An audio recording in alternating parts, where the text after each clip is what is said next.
Добрый день, дорогие друзья! И снова четверг, и снова шоу «Безос курит», и мы стараемся выходить по графику, хотя иногда этот график сбивается.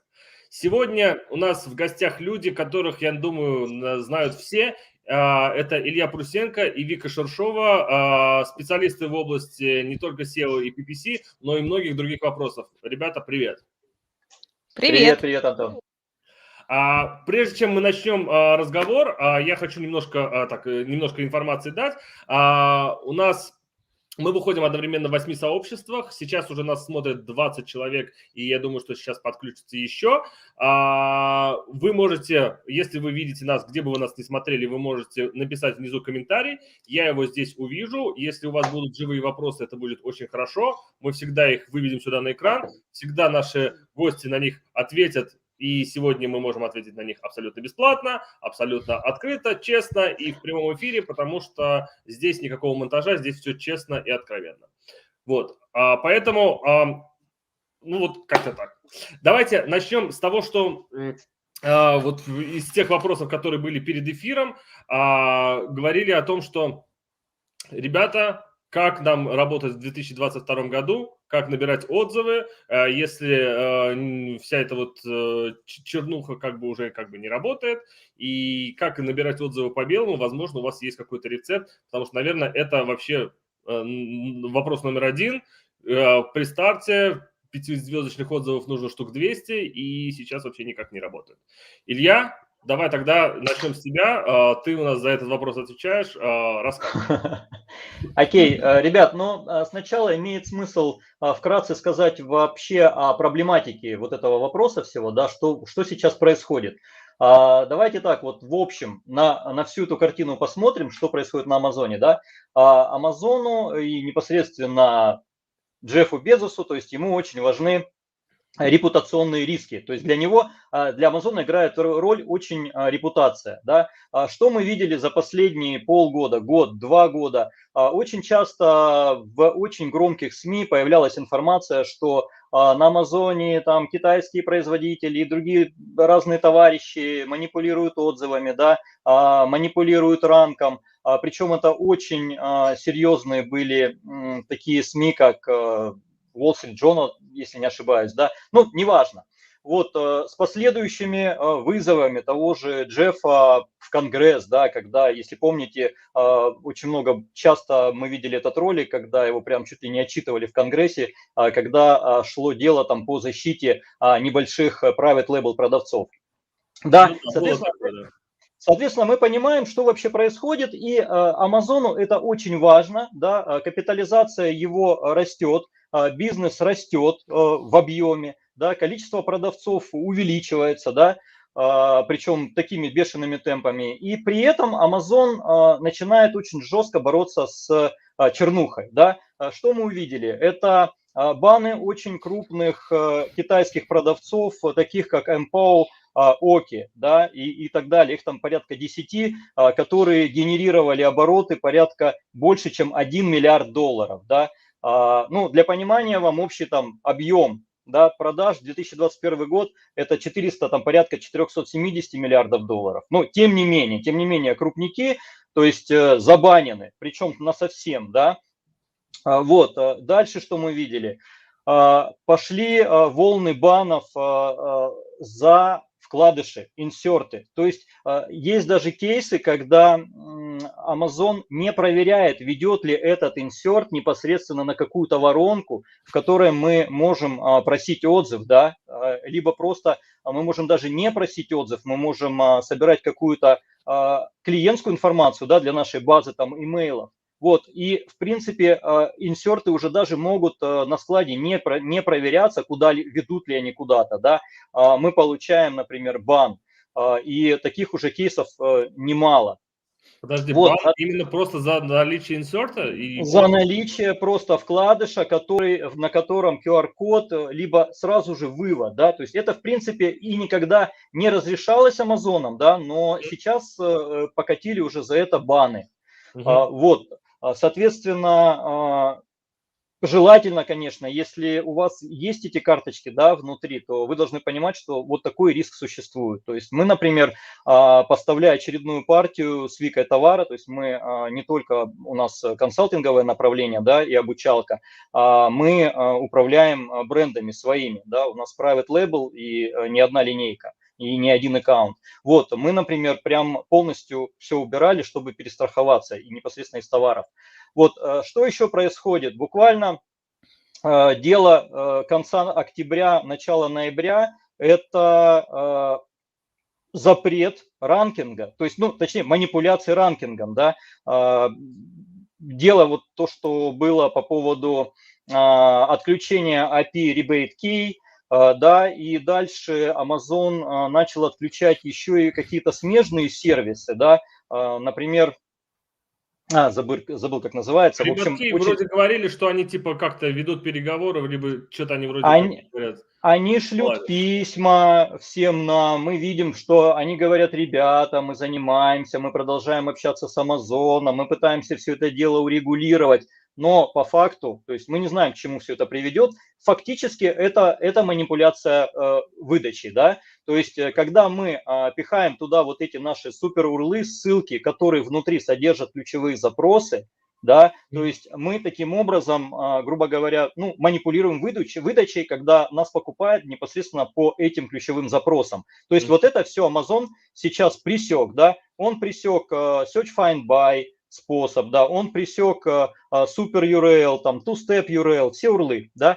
На текущий момент непонятно, что делать с паблишерами. Например, мы работали с паблишерами, где мы уже зашили супер урлы, и эти статьи, они уже есть в Гугле и везде, и там уже эти ссылки. Вот что с этими ссылками будет, да, то есть мы статью поменять не можем. Мы можем, конечно, попросить паблишера удалить непосредственно эту статью, но мы, например, позиционировались там в нескольких сотен, у нескольких сотен паблишеров, и получается, что нам теперь каждому писать: ребят, пожалуйста, удалите эту статью. То есть вот очень много сейчас вопросов, подвешенных в воздухе, да, и нам нужно понимать, что делать дальше, да. Что еще интересного? Вот по поводу, давайте уже тогда перейдем к конкретике, да, вот запретили отзывы, да, сейчас куча этих банов за манипуляцию отзывами, что делать? Что у нас осталось? Ну, был у нас инструмент легальный ERP, Early Reviewer Program, да, когда мы могли получить первые 5 отзывов, бывало даже 6, Amazon это пропускал, платили мы за это $60 за асин. В принципе, у нас был хороший опыт, да, но опять же мы говорим о мелочи, да, ну что такое 5-6 отзывов? Ну да, да, вот вопрос был как раз, как сделать первые 200 отзывов для того, чтобы хоть как-то, хоть с кем-то, хоть где-то конкурировать. Ты знаешь, Антон, ну на самом деле у меня нет на него ответа.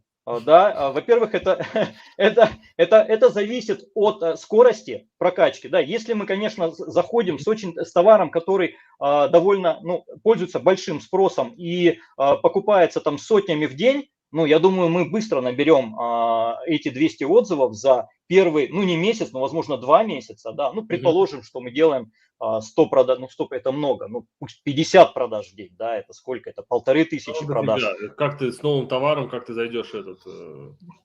То есть первый месяц он в любом случае будет такая раскачка. Поэтому что у нас есть? ERP Amazon в марте закрыл. Что оставил? Оставил Vine.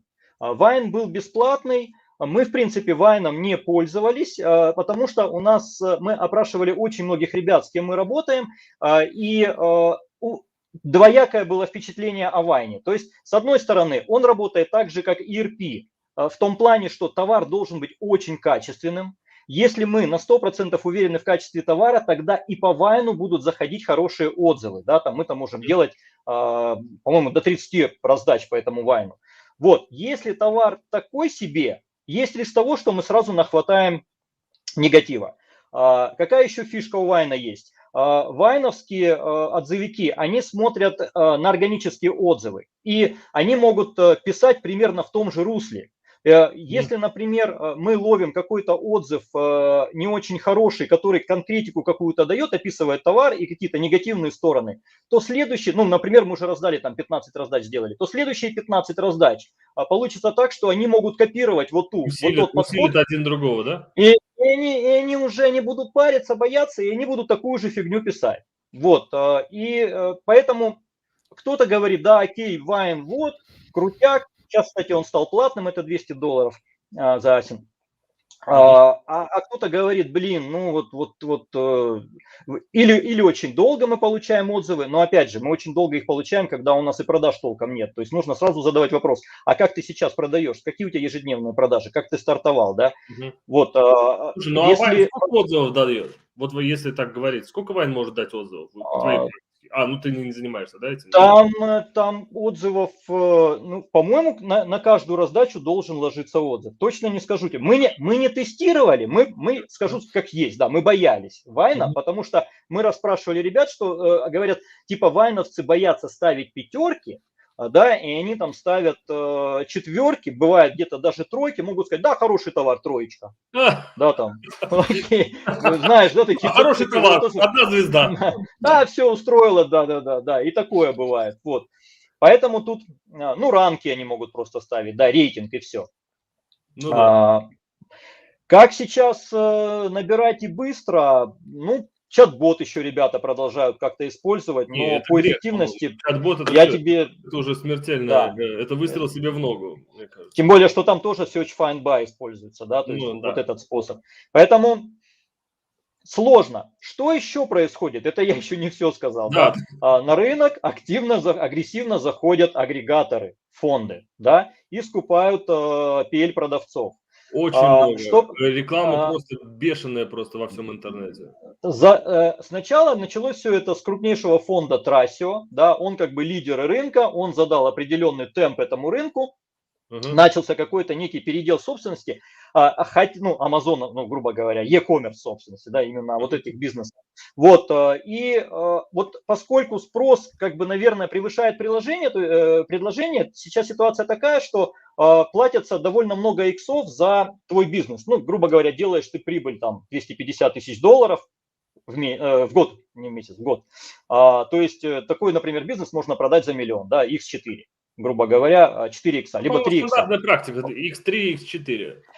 Да, есть предположение, то есть я смотрел там один из видосов одного из фондов, да, что рынок на самом деле, во-первых, половина агрегаторов в следующем году отвалится, во-вторых, ситуация такая, что, ну, они не смогут развивать бизнес, потому что это на самом деле сложно, да. Вот я, например, PL, да, вот у меня, я его продаю фонду, но как дальше фонд будет действовать, да, как он будет удерживать вообще наши товары, да, в выдаче, как это все будет происходить, тут большой вопрос. Тут уже будет вопрос к самим фондам, насколько у них мощные команды. И вот у этих ребят, у них там есть предположение, что вроде как там половина фондов отвалится, да, те, что останутся, они будут там качать.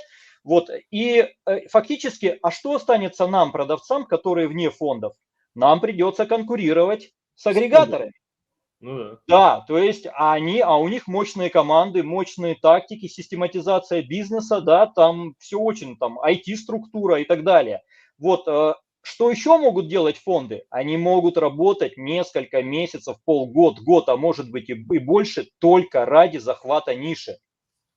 Демпингуя, грубо говоря. Ты же знаешь эту историю с Индией, да? Когда в Индии даже снимался какое-то видео по поводу того, что Amazon планирует там в каких-то нишах несколько лет ниже, чем стоит товар на рынке. Ну, то есть ниже, чем он стоимость в производстве, для того, чтобы вычислить Индию. А Индия – это же 1,5 миллиарда людей.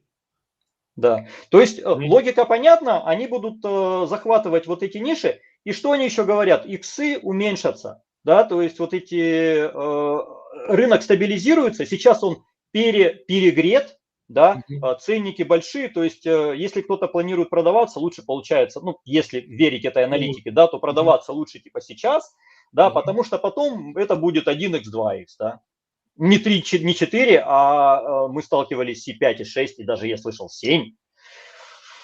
Ну, что ж за ниша такая? Что меня успокоило? Меня успокоила аналитика.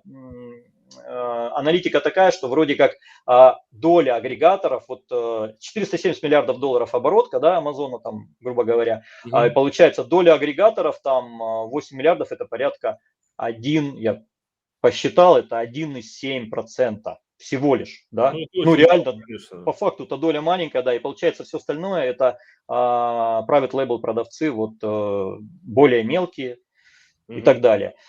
С другой стороны, очень крупные продавцы говорят, блин, ну хорошо, ранкинг запретили, хорошо, да, там отзывы там это запретили, блин, тоже хорошо, понимаешь, и вот и такое есть, да.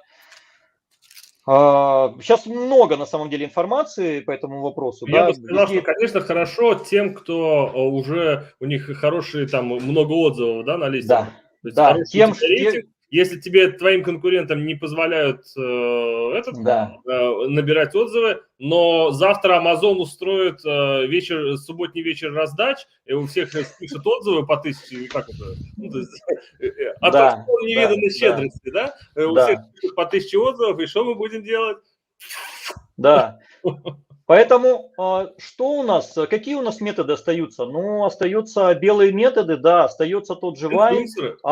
а прокачка продвижения у нас PPC, то есть Ага. реклама, да, внутренняя реклама Amazon. И вот тут уже больше на эту тему Вика расскажет, как она Да, работает что-то с мы с тобой продавцами. говорим уже 20 минут, нас уже смотрит 60 человек в онлайне, мы разогрели публику. Вика, давай, твой выход, все Я, для я, я, тем, я тем накидал, теперь такие, блин, и сейчас вот тебя. это будет. Да, Вик, скажи, базовые принципы PPC, то есть набираем 20 отзывов и запускаем PPC, или все это уже по-другому, все уже не так? Добрый день, добрый вечер, доброе утро, кто, кто в каком часовом Кто в каком поясе. часовом поясе? Да, меня хорошо слышно? Да, тебя отлично слышно. Все, да. Ну, начну с того, что так, немножечко, да, не с рекламы. Давайте закончим тогда тему раздач, тему набора отзывов. Вообще, на самом деле, вот этот Q4 – это уже мой шестой Q4, полноценный шестой мой Q4 на Amazon. 15-й год, 15 на 16, да, я не считаю, потому что там еще была регистрация аккаунта, товара еще не было, еще было только мы так планировали начать бизнес на Amazon. Уже в 2016 году в начале только мы начали работать. Вот, поэтому это полноценный шестой Q4. Соответственно, видно изменения, которые происходят на Amazon каждый год. И, конечно, от года к году Q4 не становится легче. Этот период становится действительно все жестче. Это действительно так. И некоторые говорят, вот, там зря говорят, что раньше было легче. Может быть, и зря так говорят, но Q4 действительно стал пожестче. Соответственно, что нам надо знать? Давайте тогда закончим тему с Vine. Vine на самом деле у многих хорошо работает. Если так получилось, что Vine у вас не сработал, вас закидали плохими отзывами, ну, наверное, тогда лучше уже сделать какой-то перезапуск. Тут не подскажу, но скорее всего. Так вот, у нас получается замкнутый круг. Чтобы получить отзывы, нам надо продать товар. Чтобы получить много отзывов, чисто статистически даже, отзывов и ревью, да, отметочек вот этих, оценочек, которые можно отзыв не писать, а просто поставить оценку, количество звезд, надо, опять же, сделать много продаж. Чтобы сделать много продаж, надо много отзывов. И у нас замкнутый круг. То есть мы не можем продавать, пока у нас нет отзывов, мы не можем получить отзывы, пока мы не продали. Что же делать? Раньше нас выручали, конечно, раздачи. Очень сильно. 1 ноября примерно произошло то, что произошло. Теперь любые раздачи жестко вне закона и рисковать нельзя. Соответственно, что нам остается делать? Надо делать то, что можно. То есть все-таки каким-то способом продавать. И вот тут как раз нам нужна продажа на Amazon – это бизнес, это серьезный большой бизнес. Соответственно, бизнес – это математика. Все, нет тут у нас мечтаний в облаках. Это четкая математика. И если экономика товара не выдерживает изначально, то на Amazon ничего не получится, оно не получилось бы и в лучшие времена. Сейчас, если экономика товара слабая, то есть у вас слабая маржинальность, у вас ничего не получится, лучше не начинать с таким товаром. Сейчас очень пристальное внимание надо определить, ну, как бы выделить тому, как вот мы при подборе товара смотрим именно маржинальность. Так вот, надо сделать все, чтобы все-таки эти продажи дать любым способом. Как я говорю у себя в обучении, умрите, но дайте продажи. Покажите Амазону конверсию, покажите Амазону скорость продаж. Пусть это будет месяц-два. Завезли вы партию 3000 штук. Поставьте вы 1000 юнитов на такое предложение, которое даст вам этот толчок.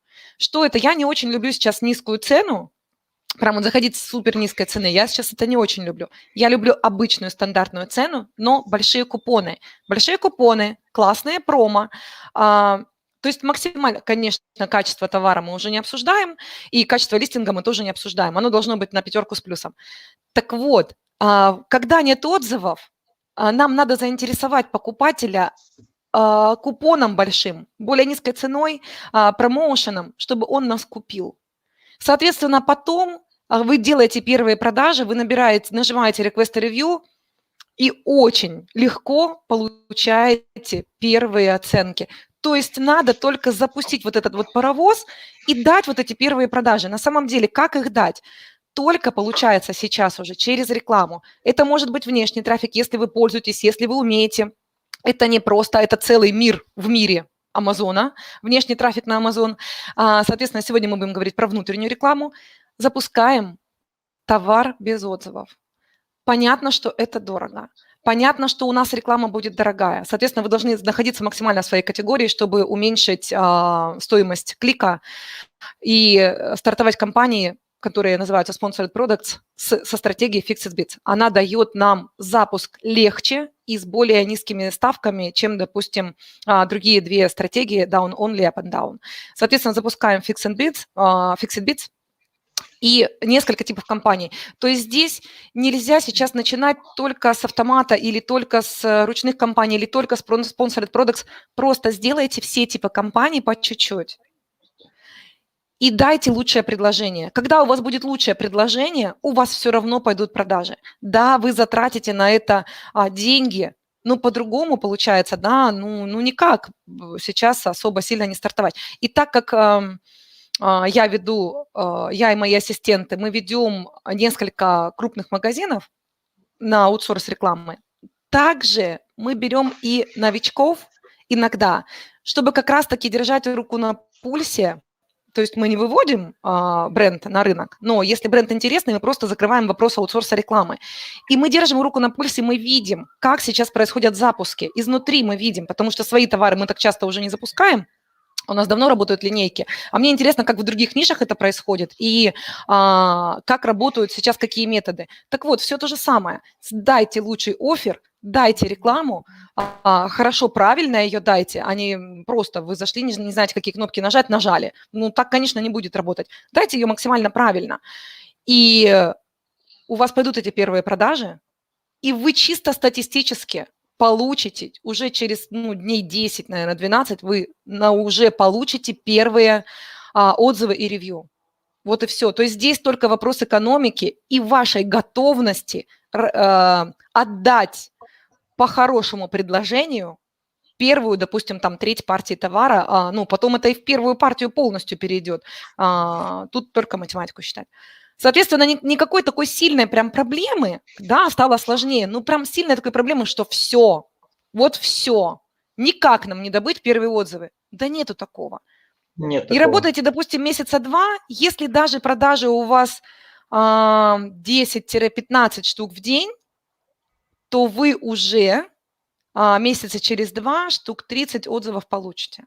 Это вам точно говорю. Это реальные кейсы, я просто в голове их помню. Поэтому не так это если вы продаете столько мало. То есть вы очень аккуратно заходите на рынок. Если вы заходите более агрессивно и продаете 50-100 продаж в день, ниша это позволяет, и вы даете такой классный оффер и наливаете столько рекламы, конечно, конверсия низкая, потому что нет социального подтверждения. Но чтобы это запустить, согласитесь на низкую конверсию. Дайте лучший оффер. На самом деле при классном оффере, предложении, да, которое мы даем для продавца, для покупателя, нормальная там конверсия. Вот, это что касается отзывов. Еще хотел сказать, что важно, очень важно, не экономьте на фотографиях, уделите внимание фотоконтенту, естественно, да. Вот что входит в этот оффер, да, цена, фотографии, грубо говоря, да, пока у нас нет еще отзывов. Ну и понятно, что нужно уделить внимание SEO. То есть в любом случае вы должны сразу же наполнить листинг ключами и так, чтобы не переборщить, чтобы это все и заходило как бы с точки зрения читабельности.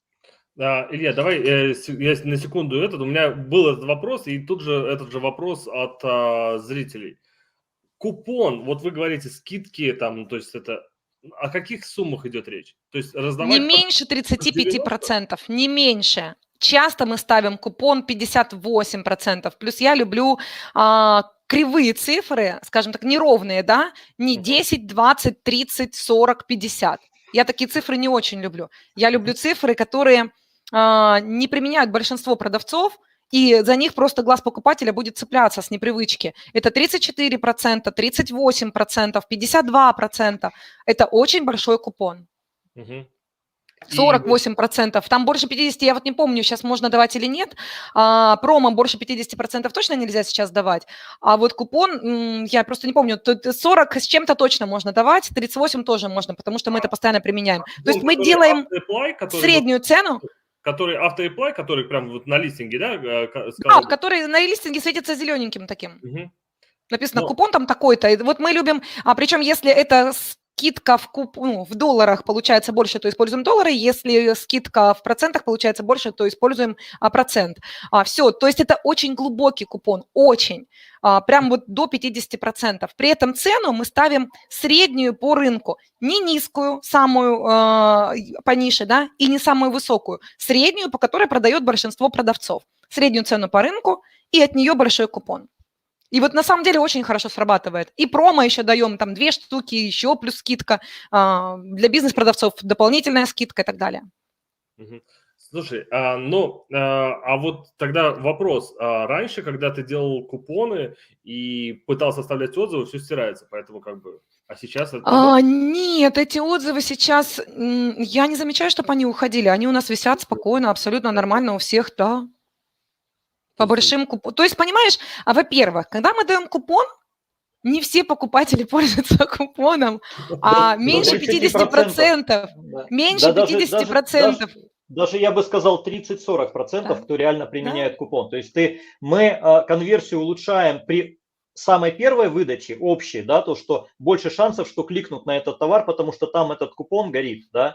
Мгм. Но когда человек заходит, совершенно не факт, что он нажмет эту, выберет галочку. И Это реально я. мы из Это я. статистики мы видим, что на самом деле и меньше 50%. У нас лично 20% Ребята, вы не применяют представляете, купоны. сколько денег я потерял вот просто вот на этом. То есть ты заходишь на Amazon, я каждый день покупаю на Amazon. Сегодня купил мангал себе купил. Захожу на Amazon, вижу, предложение там минус 15% off. Отлично, думаю, сейчас зайду. Трен-тен-тен, а все же постоянно заходишь же с телефона. То есть, как правило, все с телефона. Зашел, круто предложение, раз, buy one click. И потом ты смотришь, а где же 15%? Это нужно было нажать на эту галочку дурацкую на самом листинге, и она не входит нифига в этот по умолчанию. Да. Теперь для того, чтобы тебе все это сделать, тебе нужно сделать отказ от заказа. От заказа делать отказ лень, потому что нужно в ордеры идти, выбрать кнопочку «Отказаться», потом нужно reason указать, почему ты отказываешься. Окей, сделал заказ по ошибке. Потом нужно он же у тебя из заказа пропадает, тебе нужно опять в поиск идти, искать этот листинг. Думаешь, да хрен бы с ними, с этими 15%. Но вот то, что вы действительно говорите, это абсолютно я уже американец. Ну да. На это постоянно, потому что вот оно не работает. Ты типичный представитель антикуповочников. Да, купоночников. Да, ребят, у нас посыпались вопросы, чуть-чуть прервемся, задам несколько вопросов из зала, и потом мы немножко продолжим, у меня есть еще вопросы от меня. Вот такой вопрос. Ярослав спрашивает, пробовали ли вы внешний трафик через Amazon атрибуцию, есть ли позитивные результаты? Мы лично у себя на своих товарных линейках еще не настраивали Amazon Attribution. Да, но другие продавцы, которые есть, у меня доступ есть к очень многим аккаунтам, и да, применяли и работает очень классно. У Амазона есть мануал на самом деле. В конце прошлого года Amazon выдал очень подробный мануал по тому, как подключить Amazon Attribution. То есть когда они запустили, да, в конце прошлого года, где-то в октябре, они выслали мануал всем продавцам, и на самом деле там по мануалу пройти, там очень легко подключить. Разобраться легко. Можешь для новичков, для тех, кто совсем вот новенький, рассказать, как работает этот attribution? Ну, чтобы не позволяет отслеживать, с какого канала у вас происходит лучшие продажи, лучшая конверсия и так далее. С какого канала? То есть вы даете несколько каналов. Нет, конечно, это не то, что вы настроили Amazon Attribution, и где-то у вас началась показываться реклама вне Амазона. Это как раз есть внутренние настройки внутри Amazon, да, которые позволяют вам настроить кампании, на которые будут показываться вне Амазона. То есть это внутри рекламного кабинета есть. Amazon Attribution нет, это дает формировать ссылку, которая позволит вам отслеживать, ну, скажем так, качество и этого трафика, да, откуда у вас лучше, с Facebook у вас лучше продают или там с Google рекламы, какие, ну, вот этот момент. Соответственно, вот это можно отследить. Мы пошли по другому пути с внешним трафиком, учитывая то, что мы давно на Amazon, и мы видим немножечко, куда это все идет, и очень много было у наших друзей, знакомых, клиентов, было разного рода банов, в том числе мы переживали бан за Related и так далее, были баны продуктов, и, в общем, очень много мы знаем, поэтому мы выбрали построение долгое, достаточно дорогое, внешнего трафика именно своего сайта и развития своего канала. То есть это мы приняли такое решение. Соответственно, внешнего трафика мы даем, пробуем так иногда, да, и чисто Google рекламу, вот так, очень мало, потому что у нас внутреннего трафика, его действительно много, и мы лидеры ниши, поэтому до сих пор остаемся. Поэтому мы решили, у нас было два варианта, пойти так или так, мы решили пойти и вложить деньги в развитие собственного сайта, собственного канала продаж. Сейчас расписана программа работ на полгода, и, ну, в общем, мы приняли такое решение. Вот все-таки Ярослав интересует, он говорит, да, подключить не проблема, но важный вопрос, помогает ли это хоть как-то в продвижении продукта? Да, конечно. Подождите, а при чем тут? Не, ну, конечно, помогает. Вы запустили несколько видов внешнего трафика.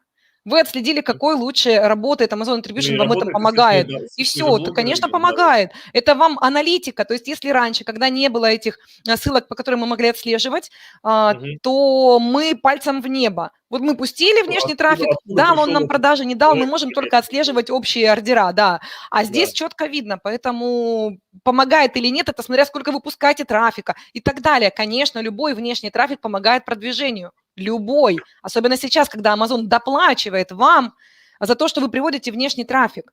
Конечно, Amazon развернулся в сторону внешнего трафика, но сегодня у нас разговор о внутренней рекламе. Да. До которой мы еще не дошли. Вот следующий вопрос. Про верифицированные отзывы или не верифицированные с купоном более 50%? Раньше они точно не верифицировали. По-моему, сейчас больше 50% купон, я вот не помню, потому что мы делали все-таки до 50. Допустим, там 48, вот так, да, 38 мы делали вот такой. Соответственно, больше 50 промо точно не дает сделать, как вот раньше было до 99%. Давно нету этого. 50% максимум можно сделать промо. Соответственно, раньше выше 50% они были не верифицированные. Сейчас у нас все, которые заходят отзывы, понимаете, они же, смотрите, вот вы дали купон, у вас от 20 до 40, там, например, процентов, 45, этот купон применили. Вы сделали там 300 продаж.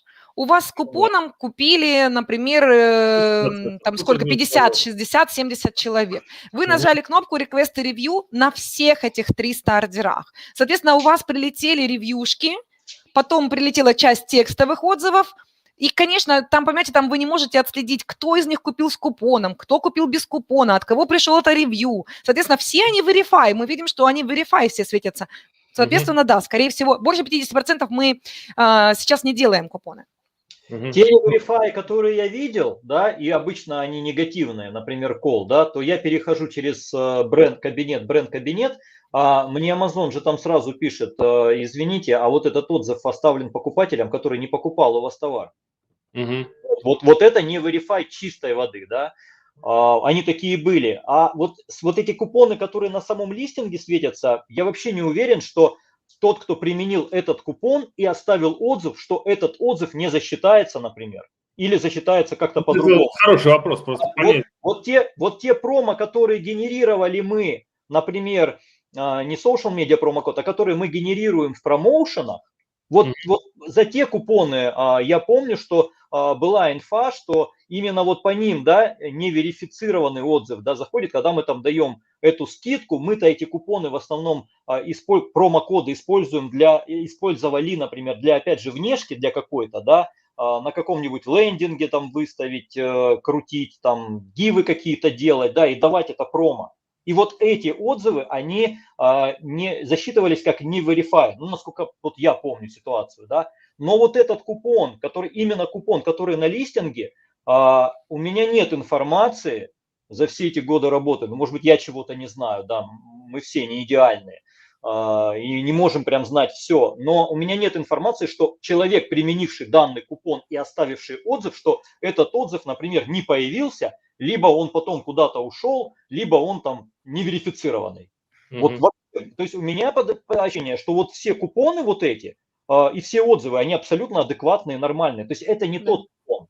Не путайте этот купон с тем промо, который мы генерируем в кабинете в промоушенах. Да. Okay. Я думаю так. Окей. Вы используете buy one, get one или как это работает у вас? Ну, типа, купи одну. Нет, не этот. Промо. Нет, это промо. Вот вы сейчас говорите про промо. Купи одну, получи одну. Этот промо мы со старта не используем. Мы используем купон. Вы говорите про промоушен, а я говорю про купон. Мы используем купон с достаточно глубокой скидкой. А промоушен мы любим использовать: купи 2, получи скидку, купи 3, получи скидку, купи 4, 5, там, ну, градацию сами придумывайте, да, получи скидку.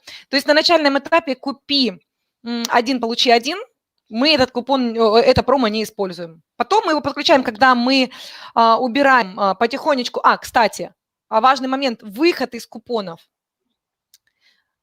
Мы, получается, раскачиваем продажи, все улучшается, начинаются приходить ревью, начинают органические отзывы, все приходит, у нас все улучшается, и вот тут наступает момент: когда снижать купон вот по этому проценту? Вот тут смотрим.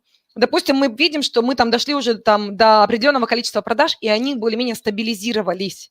Тогда мы начинаем снижать глубину купона. Допустим, мы давали 34% купон, мы его меняем на 24%.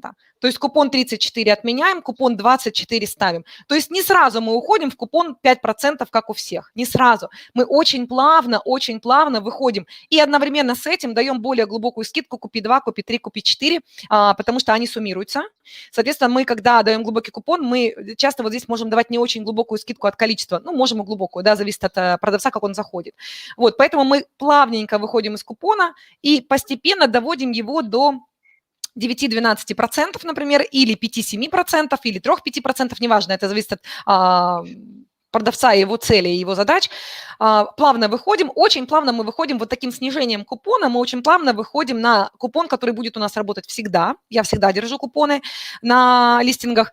И увеличиваем скидку, которая идет от количества штук. И в какой-то момент, когда мы уже разогнали продажи, у нас купоны уменьшились, а глубина скидки от количества штук увеличилась, все, и мы пришли к тому, с которой мы будем работать уже постоянно. А купи 1, получи 1, это мы используем редко, на несколько дней, как промо. То есть постоянно на старте мы это не используем. Вот, ну, так вот сложилось. Не могу объяснить там прямо почему, но не сложилось. Я думаю, что если мы не перейдем к рекламе в Q4, то мы просто не успеем. Да. Илья, скажи, пожалуйста, расскажи немножко... Теперь не перейдем, Вик. Сори, Антон, я говорю, теперь все, точно не перейдем. Потому что ко мне вопрос. Мне все-таки интересно. Вот мы регулярно задаемся этим вопросом по поводу SEO-листингов, и вот мне хотелось тебе вопрос задать про SEO. Легко. Ну вот, нет, SEO вообще нелегко. Знаешь, это SEO это такая некая ящик Пандоры. Ты знаешь, это все круто, и это, я считаю, у нас очень круто получается, и в рамках агентства по созданию листингов мы работаем с очень крупными брендами, да, и с крупными, и с мелкими, и на разные маркеты, разные Но в языки. чем, Но скажи, топ-5, что нужно сделать для листинга, чтобы он был продавать? Потому что мы можем вспомнить, откатиться лет на сколько, на 4 года там, или на 5 лет назад, когда было там, как заставить листинг продавать. Это было очень известное, это, вот, знаешь, вот.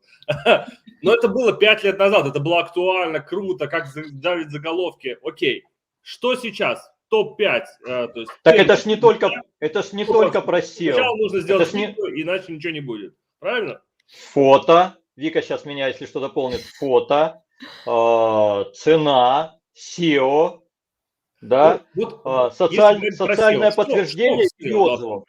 Что в SEO А? должно быть? Завалить ключами из Google AdWords? Но это же так уже не работает. Должно быть как? Не, зачем? Ну, ключи мы берем, либо работаем из Helium, либо мы используем Brand Analytics, либо частично мы даже, бывает, посматриваем на Google. Да? То есть, когда мы формируем семантическое ядро, когда мы собираем непосредственно ключевые запросы, мы работаем с несколькими сервисами. То есть, у меня в обучении на нашей платформе, да, я даю два варианта. То есть, ребята, вот есть долгий ручной способ сборки, да, когда мы все это аккуратненько, спокойно собираем в Excel файл, и это людям понятно, мы это пытаемся максимально разжевать, и человеку может этот способ просто приглянуться. Да?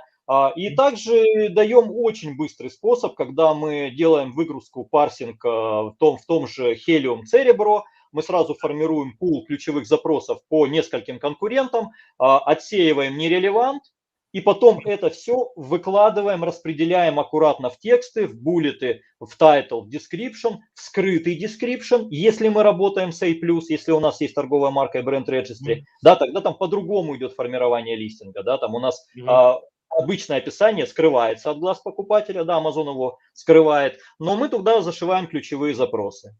Вот.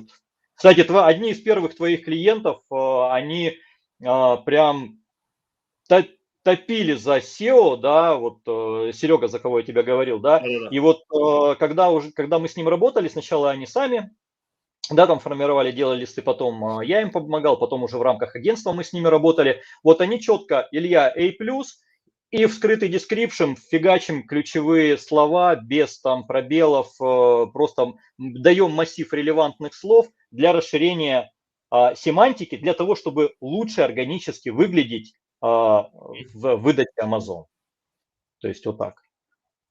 Okay.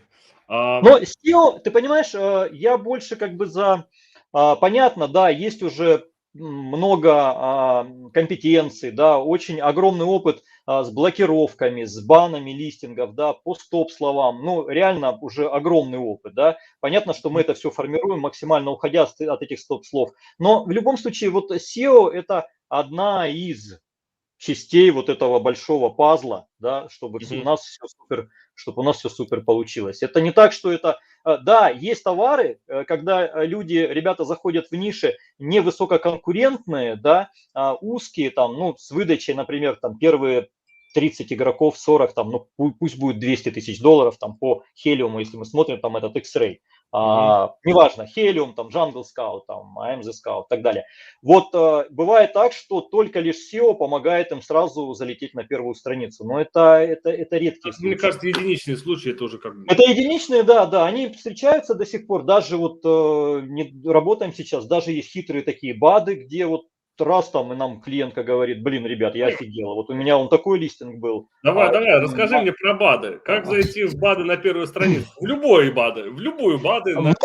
У Вики опыт 2018 года прокачки БАДов прям вот пумс и улетел. Ну, именно БАДы, которые для human, человеческие, грубо говоря, да, не для кошек, не для собак. Вот. Но она может очень много рассказать про БАДы. Мы вот за все это время мы так и не решились идти в БАДы. Мы лично, вот как private label, как свои марки, мы всю эту картину видели прекрасно, да, и мы такие, блин, мы не потянем там, либо мы не потянем деньгами. Ну, реклама, клик до $15, ну это ж пипец. Ну, я просто знаю, что очень много наших полегло во всяких там наколенниках, потом наши полегли в репеллерах, а потом наши полегли в БАДах. и наших много там полегло в этих БАДах, потому что... В БАДах вот можно буквально... соизмерять свой бюджет, и если у тебя там 50 тысяч долларов, то лучше что ли не соваться. Кейсы, начиная с августа, мультимиллионники, наши ребята, и российские, украинские, украинские и Беларусь, есть очень мощные продавцы, которые вот даже поймали баны и из БАДов как бы вышли. А баны Дальше за историю что не знаю. вставали? За что они попали в баны? Ну, там как раз-таки, понимаешь, в БАДах, если ты не работаешь по раздачам, там, по чат-ботам, ну, то есть, грубо говоря, там другие, ну, точнее, наоборот, по PPC они не работали, потому что дорого, да, соответственно, там другие способы, это внешка и это чат-бот и так далее, и какие-то другие технологии сбора отзывов. Ну, понятно. Соответственно, это в итоге манипуляция отзывами и другого типа баны, да. Но я не сильно в теме там по кейсам конкретно за что, но я знаю, что вот несколько очень крупных ребят. Я Вот. понял. Давайте я задам несколько вопросов, и мы перейдем к Q4, да? Или Вик, ты Да, давайте. Нет, ты хочешь что-то добавить сейчас по поводу... Да, я хотела добавить про SEO, что если у вас товар, который очень хорошо подходит для подарка, но в течение всего года он тоже продается. Ну, допустим, в Q4 в декабрь, вот с 15 ноября, да, вы делаете, например, X3 продаж хотя бы, или X4, X5, что чаще всего, то стоит под Q4 перепилить SEO, как раз-таки тайтл, сделать максимально его заточенным под гифты. Это дальше уже ваше for women, for men, там, for кто там еще, да, может быть. Максимально вот собрали все, что подсказывает вам Amazon, где есть вы. Ну, с разных мест нужно собрать, это все знают уже, где собирать запросы с гифтами, да, кто не знает, Brand Analytics, масса всего. Ваши рекламные кампании в первую очередь автоматически или настроенные на гифты. И когда вы подпиливаете SEO на этот период, особенно тайтл, когда вы подпиливаете его под гифты, под эти ключи, у вас пойдет все сильно легче везде, в ранжировании по этим ключам, в рекламных кампаниях по этим ключам, в конверсии и так далее. То есть у кого реально подарочный товар, и вы качаете в Q4, я на этот период рекомендую переписывать. Потом мы обратно меняем тайтл, тот, который у нас работает в течение года. Там уже не так много гифт, да, Christmas гифт мы там убираем. А вот если у вас Q4 качает, то вот это моя рекомендация. Это очень круто работает. Вот тут есть комментарий человека, это скорее не вопрос. Мне очень понравилось дополнять ключи для рекламы с помощью Product Opportunity Explorer, а там ключи, которых нет даже в Магните. Да, конечно, у нас есть и Brand Analytics, и вот то, что Product Opportunity Explorer, и какие-то еще моменты, да, конечно, вы этих ключей не найдете. Даже те ключи, которые автомат вам собирает, и рекламные кампании типа Broadphrase, чаще всего большинства ключей, NC, например, да, их нет в Магните, либо вы показываете, когда в Магнит хотите посмотреть частотность, там прочерки, и, соответственно, Магнит не видит этих ключей. Естественно, то, что нам дает Amazon внутри, начиная с подсказок, Brand Analytics, Product Opportunity и рекламные кампании, это, конечно, больший для нас фокус для расширения, чем сторонние сервисы. Это естественно. Да. Ну, я думаю, и вы можете дополнять этими ключами листинг, SEO. Вы про это, да, говорите? Конечно. Я думаю, Helium еще просто не потянулся. Они же не так прям быстро их программеры там поспевают. Я думаю, у них очень прям в точку, все близко было к Brand Analytics. И сейчас вот то, что Amazon выкатил вот этот продукт, да, Product Opportunity Explorer, вот я думаю, что и Helium, ему придется просто, да, подтянуться. Ну, конечно, да, они подтянутся, да. Да, просто это нужно время. Сейчас, скорее всего, да, возможно, если перепилить под Q4, как быстро алгоритм Амазона подхватывает новый листинг? Достаточно быстро. Несколько дней, в течение недели уже все перепропишется. Окей, хорошо. Вопросы у нас пока закончились. Там есть комментарии, типа вот, наколенники, знакомо. Я не буду такие комментарии выводить, чтобы не тратить время. Много слов благодарности и так далее. Давайте перейдем к все-таки Q4. Вика, это твоя тема. Мы давай об этом. Да, на самом деле у нас осталось не так много времени, поэтому я быстро, вкратце. Что надо понимать? Кто не первый год в Q4, они знают, что трафик у нас начинает расти с 1 ноября, и самый заметный рост трафика и самый пик происходит с 15 ноября по 21 декабря. Это надо понимать, это надо знать, к этому надо быть готовым. У вас должны быть готовы. Не будем сейчас о лимитах говорить, все решают эту проблему как могут. Не будем говорить о долгой приемке, все это понимают. Все, давайте это не тема у нас сегодняшнего разговора, да, это очень много обсуждается в группах, как с этим справляется. Так вот, самый большой всплеск с 15 ноября по 21 декабря. 21 декабря – это последний день после, по-моему, с 22 числа Amazon ставит пометку на листингах «Доставка после Рождества». Поэтому с 22 числа практически начинает уже все, знаете, оно как выглядит. Кто очень хорошо, активно увеличивает свои продажи в Q4, они прям видят, все, 22 числа практически все отрубается, и реклама вырабатывается столько, сколько она вырабатывалась стандартно до Q4. Дальше у нас 24-25 практически там, да, Рождество, спад продаж. Что еще надо знать? В эти дни у нас есть 25 ноября День Благодарения, и также 25-26 ноября проходит Черная пятница, и с 27 по 29 проходит Киберпонедельник. Друзья, столкнулась с тем, что не все знают, как получить бейджик на Черную пятницу и Киберпонедельник. Ребята, очень легко. Заходим в Advertising, там есть вкладочка, вот там идет отдельно Deals, Coupons, промо, и есть отдельная вкладочка Prime, Exclusive Discount, по-моему, она называется. Вот вы туда заходите, и там создаются эти бейджи для Черной пятницы, Киберпонедельника, Prime Day. Поэтому туда заходите, загружаете свои товары, справа написан список условий, при которых у вас будет этот бейдж, и там настраиваете скидку, и будет у вас бейдж. Это очень хорошо работает. Кто без бейджа остается на вот эти дни, чаще всего они не замечают вообще роста продаж. Поэтому максимально подготовьтесь, сделайте заранее. Дальше, что касается рекламы. В Q4 максимально используйте все виды рекламных кампаний, все, которые возможны на Amazon. И анализируйте это не относительно вот именно сколько продаж именно с рекламы прошло, а в целом, как это повлияло на продажи в целом с аккаунта, да, потому что очень часто бывает такое, что сейчас конверсия, она может быть низковатая, как обычная, да, не повышенная, потому что народ может присматриваться, но эти клики, то, что вы ведете на листинг и так далее, особенно если вы еще внешний трафик используете, это вообще супер. Это дает вам возможность органически прокачивать и держаться на своих позициях и получить все-таки этот всплеск и так далее. Тут уже все это началось. Если вы зайдете во вкладочку Business Reports и посмотрите свои органические сессии, вы увидите, что они уже увеличились, и они увеличиваются серьезно.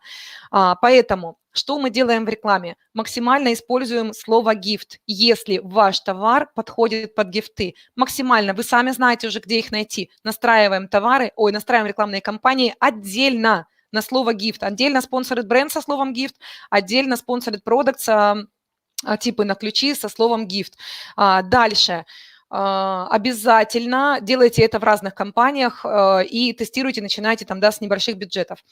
Самое начинать я рекомендую, когда мы используем гифты, это не просто Christmas gifts и не просто gift for women, а именно сначала начать с тех слов, которые, если вдруг у вас есть слово «гифт» в сочетании с вашим товаром, это вообще супер, но это не так часто. Соответственно, поищите в выдаче Амазона те слова со словом «гифт», где есть, допустим, на первой странице листингов 8-10 вашей тематики. Вот тогда это слово, скорее всего, ваше. Вот начните с таких слов.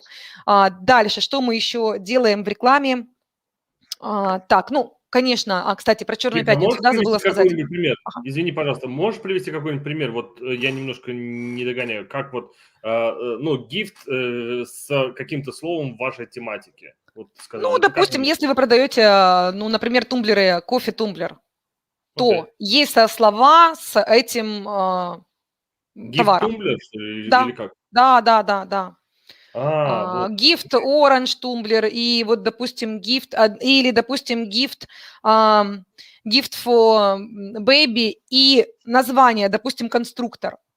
То есть именно слово, которое означает наш товар или хотя бы нашу какую-то категорию, и со словом gift. Вот такие слова в первую очередь надо поискать.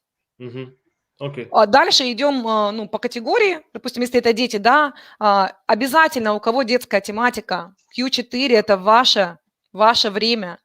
Обязательно настраивайте все, максимально давайте трафик на листинг. Вот самое главное, иначе мы забудем об этом поговорить, не успеем. Бюджеты и количество кликов. Что у нас происходит в Q4? Начинается борьба за покупателя. Как нам отследить баланс? Нам надо найти баланс между бесконечным повышением spend, затрат на рекламу, и отдачей. Вот здесь что происходит? Следите, пожалуйста, за количеством кликов. Если каждый день не можете, раз в неделю выгружайте либо таргетинг отчет, либо bulk operations, как хотите. У кого небольшое количество товаров, небольшое количество рекламных кампаний, вручную отслеживайте. Вы не должны терять в количестве кликов. Вы должны наращивать. Если вы будете терять количество кликов, а почему это происходит? Потому что растет средняя цена за клик. Начинается борьба за покупателя, соответственно, цены на рекламу растут в Q4. Вы, если цены не повышаете, ставки не повышаете, то вы по этим ставкам становитесь неконкурентоспособными, соответственно, вам дает Amazon все меньше показов и все меньше кликов. И если вы недели 2 не отследите, что вы давали 300 кликов вчера, а у вас сегодня 100, и прошло уже 2 недели, а вы вот так скатились 3 раза и не заметили, вам будет тяжелее уже выходить. Поэтому раз в неделю стандартно отслеживаем количество кликов, оно не должно падать, это прям must-have. В идеале оно у нас наращивается. Дальше, что у нас происходит? У нас увеличивается CPC, увеличиваем постепенно. Увидели, что количество кликов снижается, зашли в компанию и увеличили ставки. Дальше еще следим, конечно, за качеством этих кликов. Если мы продаем в Top of Search, то не надо уходить в Product Page. Это уже нюансы пошли, но это надо отслеживать тоже. И вот здесь важный момент. Смотрите, у нас трафик на Amazon прибывает и прибывает каждый день. Если вчера нам хватало $500 в день, то сегодня $500 будет хватать уже часов до 4 вечера. Через неделю их будет хватать уже до обеда. Я говорю про популярные в Q4 ниши, там это сильно заметно. Еще через 2 недели $500 будет хватать до 9, до 11 утра. Вот здесь, и вы начнете снижаться. Это при том, что вы повышаете ставку, а количество кликов при этом даже немножко будет падать, потому что и по количеству часов. Потому что трафик пришел больше, вы съели больше, и, соответственно, все, вы остались на большую часть дня без рекламы. Что здесь делаем? Повышаем spend, то есть повысили количество кликов, повысили spend. И вот здесь ищем баланс. Обычно до числа 10 декабря идет повышение, где у вас баланс соблюдается. Что такое баланс? Между расходами на рекламу, которые мы добавили, следим, конечно, количество кликов, конверсию и так далее, и отдачей, сколько ордеров мы получаем в целом. Добавили рекламу в 2 раза, оно не так линейно, что вы ордеров в 2 раза больше получите там по рекламе, да, но вы должны получить серьезную отдачу в целом по листингу. И вот тут будет у вас момент, когда вы увидите, что на определенном этапе добавление спенда в рекламу не дает вам добавления ордеров. Вы это просто увидите, это надо отслеживать. И вот на этом моменте мы можем немножечко откатить назад количество спенда на рекламу и остаться на нем, чтобы у нас был баланс. Это может быть не касаться тех, у кого огромный склад и у кого товары, которые продаются повторно. Там действительно, чем больше первых покупок мы продадим вот в этот сезон Q4, тем лучше. Я говорю про тех, у кого, допустим, нет повторных товаров, и нам надо выдержать баланс между тем, чтобы не откатиться назад и все-таки проработать Q4 хорошо, и между тем, чтобы реклама с ее повышенными ставками и так дорогими на Amazon, еще повышающимся в Q4, не сожрала всю нашу прибыль, и тогда это будет бессмысленно, работа ради работы. Вот тут нам очень нужна математика, и мы находим этот баланс. Чаще всего реклама остается работать до обеда, но это дает нам баланс. Техника не выдерживает даже у Вики. Баланс Сейчас, Вик, секунду. Вика, секундочку, к сожалению, А, ты зависла, техника не справляется, ты Между говоришь слишком эмоционально. расходами, добавленными на рекламу, и получением ордеров.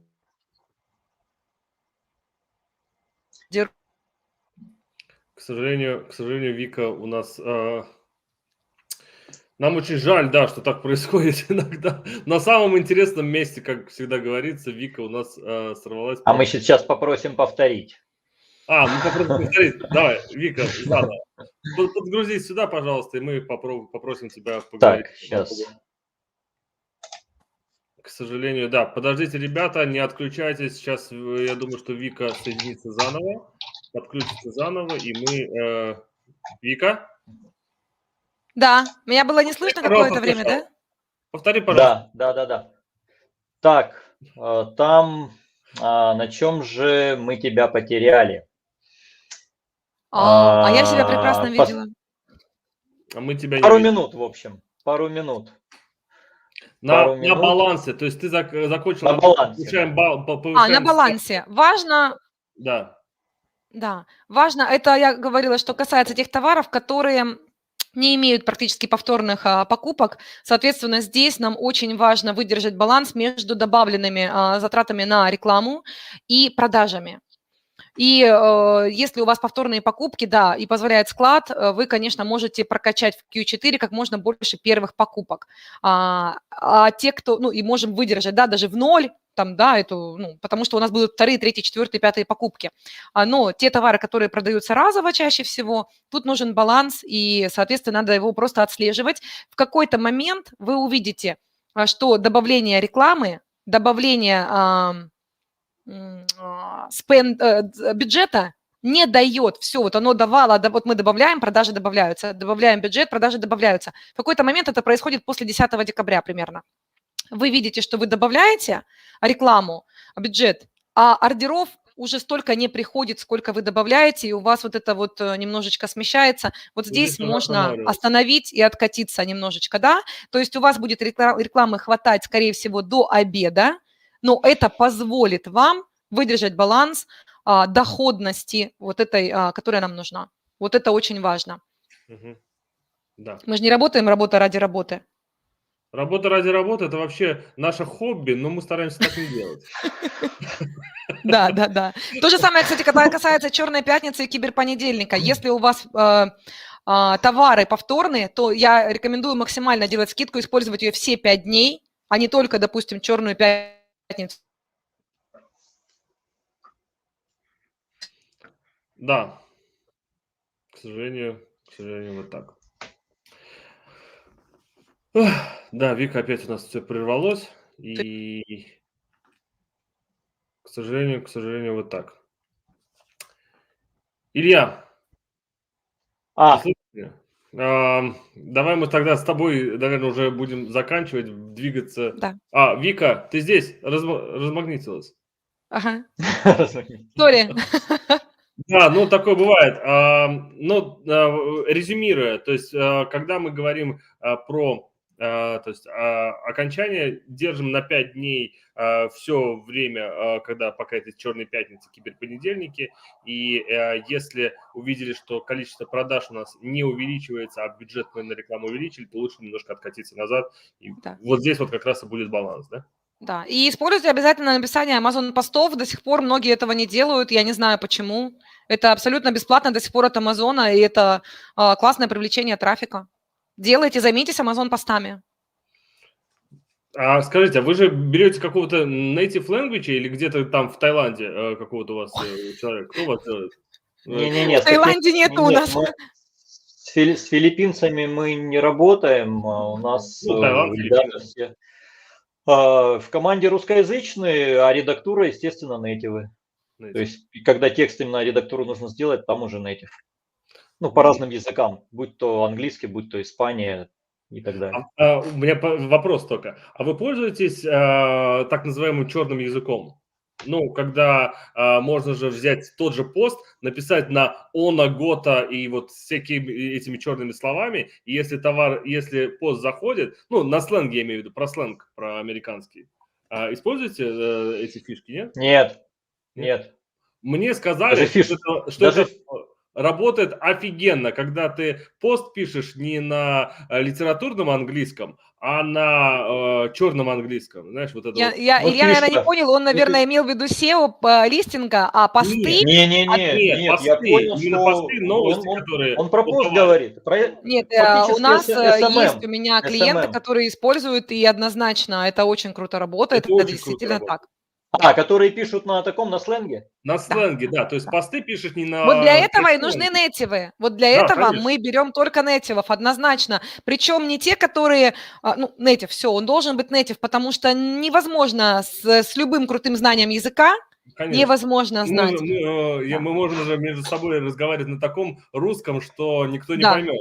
Да, ни один иностранец не поймет. То же самое. Поэтому для постов это круто. Если Amazon это пропускает, то это Ну, круто. там же нету мата, но там же типа «Hey, bro, how you doing?» Ну, то есть ты когда даже читаешь, у тебя в ушах как будто это тебе говорит «Hey, what's up, bro?» Ну, как, знаешь, вот такие какие-то формулировки, я даже не повторю. Вот, но как вот они говорят, это прям «Ох!» Сразу чувствуется, что как будто ты в своей тарелке. Вот, да, вот называется комментарий «The Феня». Феня. Точно. Да, спасибо большое, ребят. Скажите, пожалуйста, как к вам пойти учиться? Это, наверное, будет мой последний вопрос, потому что вы занимаетесь обучением, это очень круто. И расскажите немножко о вашей школе, как вы это делаете, сколько вообще стоит. Илья? Я, да. Смотри, ситуация такая, что ввиду нашей загруженности в своих проектах мы живые потоки не делаем там наверное, уже больше года. Но мы периодически обновляем платформу. Что такое наша платформа обучения? Да? Исключительно специализированная обучалка по SEO и по PPC, то есть именно и по рекламе, да, то есть как собрать семантическое ядро, как его распределить по текстам, как работать с текстами, либо отдать там текстовки на аутсорс, там это уже второй вопрос, там кто как выбирает. Как сделать SEO-листинга, да, без фотоконтента, это совершенно не наши компетенции. Вот. И второй большой именно раздел, прям самый такой топовый, и всем он очень нравится, потому что Вика на самом деле, у нее есть такая способность очень внятно, то есть рассказать, то есть именно простыми словами донести вообще, что такое внутренняя реклама на Amazon. У нее действительно это шикарно получилось. И вот второй большой раздел – это у нас реклама. И мы постоянно обновляем вебинары какие-то проводим и обновляем платформу. И есть у нас закрытая группа поддержки. Но, к слову, в закрытой группе поддержки у нас, я насчитал где-то больше 10 миллионников по оборотке месячной в долларах, да, ребята, вы все их знаете, мы их знаем, естественно, да.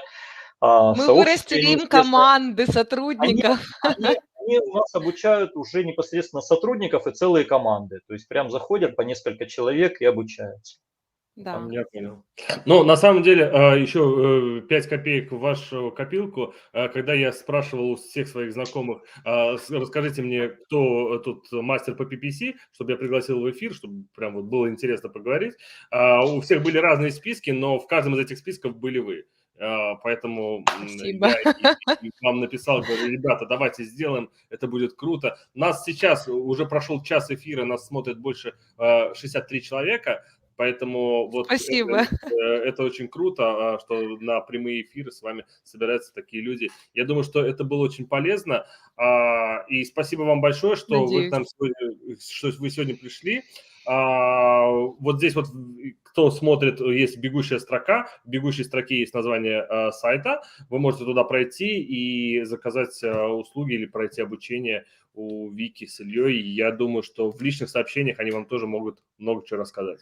Вот последний комментарий выведу. Этот курс очень крутой, рекомендую. И спасибо, вебинар огонь.